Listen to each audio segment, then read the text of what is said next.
I think he's got an excellent chance. Although he's got to be nervous bowling Earl.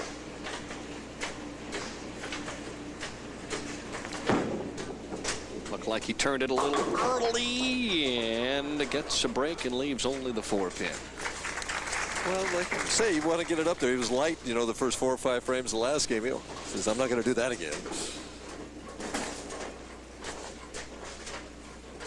Quite a thrill for Billy Gaume, who is going to bowl the PBA Senior Tour full time, and seems like it's a pretty good idea. Got a chance at $9,500 tonight. Trouble? No. He missed that 7-pin in that first game he bowled.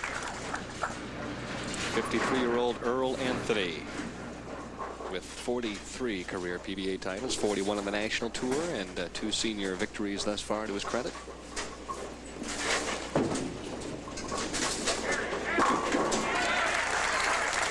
Earl, who struck several times on this right lane in practice, but I did not see him throw a strike on the left lane. Chose to finish there. The great style of Earl Anthony. 5 steps, steady head. Let's watch the backswing. See how high it is.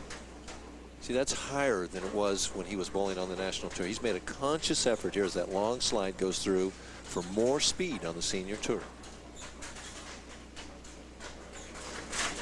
He's already won once this year, that coming in Las Vegas. Sets it down early, shakes him loose, and Earl starts with a double here in the title match. Kind of looks at Billy Gaume, and Billy Gaume might be thinking, whoops, what have I got myself in for here? I don't think Mr. Gaume would trade this one for anything in the world. You think he's enjoying bowling, oh, Mr. I know. Anthony? Huh? But I tell you what, he's a tough customer and a competitor.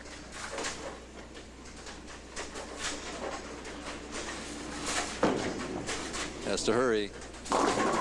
But you can see his swing changing a little bit now that we've gotten to the title match. Well, he was that way earlier in that last game. If Handegaard would have been able to put any pressure on him, I think John would have been in good shape, but he couldn't do it.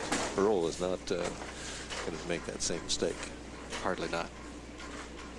Gaume with victories over Ski Feremski, 234 to 188, and then defeating John Handegaard in the last game, 206 to 152, trying to make it 3 in a row.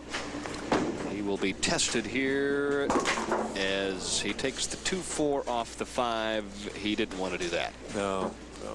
And now he's done exactly what Handegaard did the previous match. Get an open early and get himself behind in a big hurry. To a guy that you don't want to be behind. No. Well, let's see what he comes up here with on lane 57. See if he can throw a strike here and get his confidence back. So you can take that little breath there and blow it out.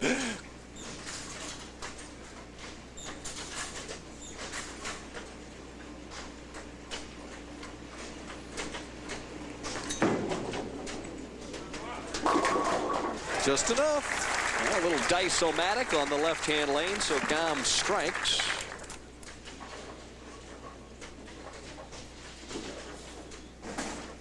A little one-upsmanship there by Earl Anthony, who has led more than 50 tournaments in his PBA career. Takes no time. And has gone 3 for 3.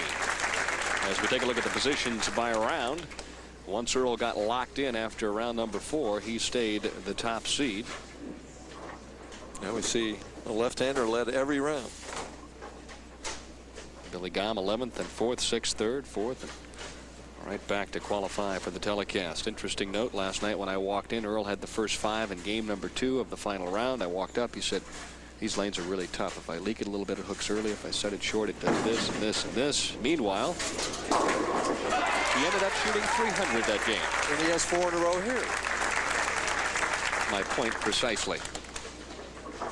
Earl is amazing. He'll be in practice and he'll be struggling and he can't strike and I don't have any area and everything. And turn the lights on and it's off with 5 in a row or something, you know. I'm going to relate another story to you after this shot concerning Mr. Anthony and his feelings about lane conditions. Meanwhile, Billy Gaume is in a position that he must strike here. Stretches out, tries to keep the speed, and he comes up with the cave-in on 58, and that could be the break of the week. Well, He was light last time. He wanted to get it up there this time, and he did. The old early turn, and gets the Jersey squasher, or the snow shovel Brooklyn. And he says, well, I'm embarrassed, but I'll take it. Yep. Matter of fact, I'd probably do the same thing here on the left-hand lane and take it if I could get 3 in a row. Trails by 34, but not out of this one.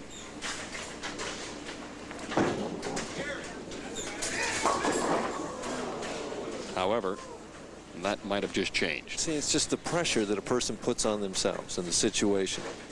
Andegaard put all that pressure on himself, and when the key shots came up, that was the result right there. And Billy Gaume, knowing that if he gets this, he puts a little pressure on Earl. Well, when you haven't been in that position before, it's hard to respond. It's a learning process. Take the count and run, and that's what Gaume does, but falls desperately behind Anthony at this stage.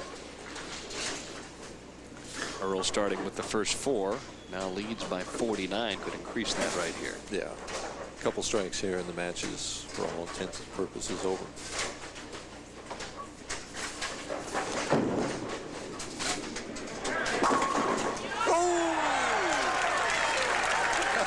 Six pin was late, so was the 8, and Earl, with a wry smile, appreciated the pin carry. Watch and see what hits the 8-pin here. That was the 6th that got it out of the pit. It was going by. Unusual strike.